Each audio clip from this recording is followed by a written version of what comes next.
What is plaque? So, plaque is that sticky thing. Whenever you get up in the morning and you literally put your finger on your teeth, you feel that sticky layer. That sticky layer is plaque. Even by the time you go to a pond in the morning walk, you see that there is a sticky substance on a rock that makes you slip. That basically is the biofilms. That is exactly similar to what plaque is. So, biofilms is a mechanism which the bacteria use to make their own igloos. And there's a lot of dead bacteria, there's a lot of food particles, all that mess that is there gets collected, and that's how they make their own straw homes, so called biofilms. And behind the biofilms, they feel secure and they thrive. So biofilm on top of biofilm on top of biofilm, that's the way they keep growing. By the morning, when you wake up, it really is a lot more if you're sleeping with your mouth open. If you're not a nasal breather and if you're like sleeping like that and breathing, you're drying your mouth. That means you're helping the bacteria form more plaque. And more plaque means plaque after plaque after plaque could become tartar. So, what is the way you remove it? Daily oral care hygiene habits. Something that you need to do for your own self care. Self care is the most important because the entire body health depends on your oral care. So, let me give you the regimens that you have to follow. First of all, choose a good toothbrush. A good toothbrush has to be a soft toothbrush, possibly a compact toothbrush that easily can remove that plaque. Number two, when you brush, you always brush with a toothpaste, and the toothpaste has to be either a fluoride toothpaste. In case you're not comfortable with fluoride, you can use a hydroxyapatite toothpaste, like Guru Nanda makes one. The fluoride has several variations of fluoride. There could be sodium monofluorophosphate, there could be stannous phosphate, there could be sodium fluoride. I personally feel sodium fluoride is one of the best variations of fluoride because it is very close or similar to the sodium chloride, which is common table salt family. Now, brush twice a day because as important as it is to brush in the morning, in the evening it is even more important. Number three, if you can afford it, there are certain people who would actually do much better using an electronic toothbrush. Back in the day when the monopoly was with sonic care toothbrushes, it used to be 100 plus. Nowadays there are many options. Guru Nanda makes one too, where you can get a good quality sonic toothbrush for under $20 or under $30. Number two, floss. There is a saying, I don't know who wrote it, but it's true. Floss only the teeth you want to keep. Because when you floss, there is a lot of that biofilms that are in between the teeth. And most of the cavities, don't forget, get formed between the teeth. Most of them. The reason is because the biofilms are actually not taken out by plain brushing alone.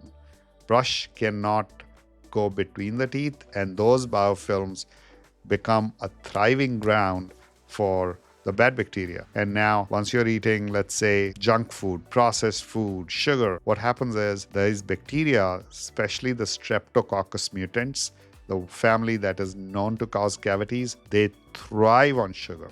They thrive and they produce a lot of acid in return. What happens is acid causes demineralization. So there becomes a little cave, little cavity, little one, and they go inside the cavity and they form their own colony and they thrive even more, even more, even more. And that little cavity becomes a bigger cavity, bigger, bigger, bigger, till that cave goes all the way till your entire root. It penetrates your top enamel, goes into the dentin, and once it reaches there, you have to get drilled and filled. There's no return. So that said, flossing, don't forget, is one of the most important aspect of oral care.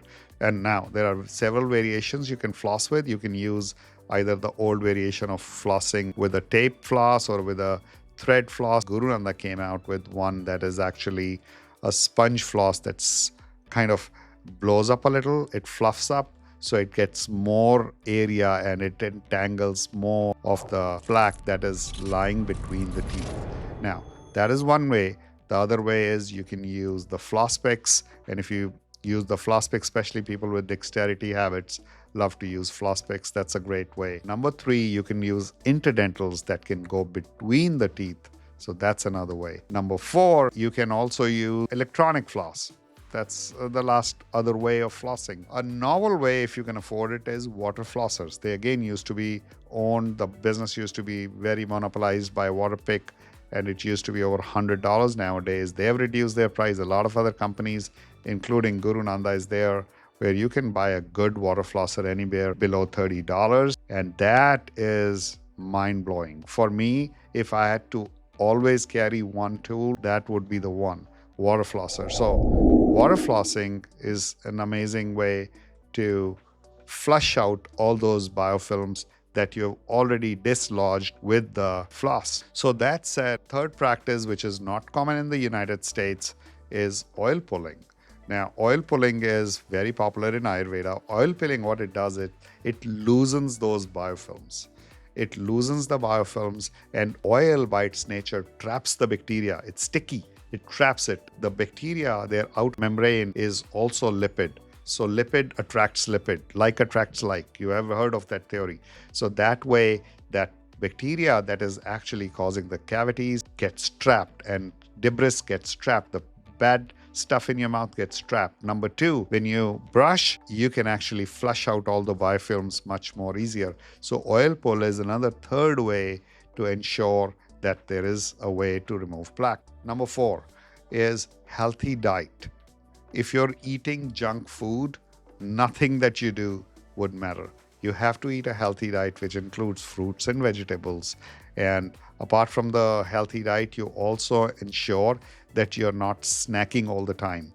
If you're snacking all the time, you're ensuring that that bacteria keeps coming. Even if you eat something, you have to go wash your mouth thoroughly with plain water. And if you have a little pinch of salt, that would even be better. Lukewarm water works even better. And if you have a mouthwash, like Guru Nanda has one called concentrated mouthwash, you can put a couple of drops of that. That will make your breath fresh as well. Nothing like processed food and sugar is ever going to help you. So if you're eating that, try to stop it right away. If you can't, then make sure you're taking care of your oral health after eating that. Dentist. Visiting a dentist is the most important thing. Every 6 months, you have to visit your dentist, because when you visit your dentist, there always could be situations where you're night breathing, where you're grinding, you're doing something that this plaque is actually hardened up and calculus is formed, which is also called tartar. Now, this calculus can create bigger problems. When you go to the dentist, the hygienist would probably end up giving you a total mouth clean. They'll have to break it with their instruments. And once that is gone, because that won't go away with just plain brushing and flossing. So you have to go to a dentist to get that cleaning. Plus, the dentist would maybe a yearly or bi-yearly take an x-ray as needed upon your particular mouth health. And when they do the x-ray, they can see if there is anything systemic going on, because don't ever take gum disease not seriously, because there's tons of cases where people ignore mouth health. There is a gum disease, and that can end up causing even infections that can go into your blood, reach your heart, cause sepsis, and even cause death in certain instances. So you want to be very alert. If there is a little smoke, you want to make sure there is no fire. So going to a dentist cannot be ignored. It is very important. The next thing to ensure that there is no plaque is chewing a gum, especially the gum with xylitol, and that's always sugar-free. So if you chew that, especially after you eat lunch or dinner or snack, wash your mouth and chew one of the xylitol gums. It's amazing. It changes your mouth health, because the xylitol gum, what it does is, the xylitol is a kind of sugar alcohol that the bad bacteria love to eat. But most of the bad bacteria can't thrive on it. They can't thrive, they can't metabolize it, and they end up dying. So what happens is you're left with a much better microbiome. Xylitol also helps with salivary production, because it stimulates the salivary glands, and the result is the saliva is a fluid that is gushed with lots of good minerals, hundreds of minerals that are going to remineralize your teeth. They are better than any remineralizing toothpaste. In case you are using hydroxyapatite, which we produce in Guru Nanda brand, or any fluoride toothpaste, nothing compares to your own good, healthy saliva. Having a healthy saliva is very important. And exercising well, eating the right kind of foods, living a good lifestyle, meditating, having a good sleep, sleeping with mouth open, nasal breathing, all these things also help with healthy saliva, means less plaque. Saliva not only goes and dissolves all those acids, dilutes them, it also remineralizes. It does a double whammy. The best thing for you is a healthy saliva. Some people use dental tools. They are optional. You have to always ask your dentist before you do use any kind of dental tool. And apart from all of the things that I told you, the number one and the most important thing is avoid smoking. Avoid smoking. Smoking is not only injurious to your heart health, it's injurious to other problems. It's very injurious to your mouth. It causes dry mouth. It messes up the blood flow in your gums and your mouth. And ultimately, you'll start getting lots of diseases. Not just your gum diseases, your teeth will start to rot and just stream that's going down. So I would tell you to avoid smoking at every cost. All that said, a couple of things that most people ignore is when you drink a cup of coffee, always remember coffee is acidic. So drink it in one go in like next 15 minutes and go wash your mouth, or xylitol chewing gum. But don't leave it alone. If you're drinking a glass of wine, drink it in 15-20 minutes. Don't keep sipping it for the next 5 hours. Same thing with coffee. Like I've seen a lot of people carrying a coffee mug with them everywhere they go. They have a coffee mug. They're probably sipping it all throughout the day. That is a big recipe for getting mouth disease, because coffee causes not only dryness, the acidity will cause erosion of your enamel, which can lead to lots of other problems of your mouth. So I hope I was helpful. Watch out my other videos that I've been doing. And if you haven't yet subscribed, please subscribe to my channel. Please share. And this will really incite me to keep bringing you good content week after week after week. Thank you.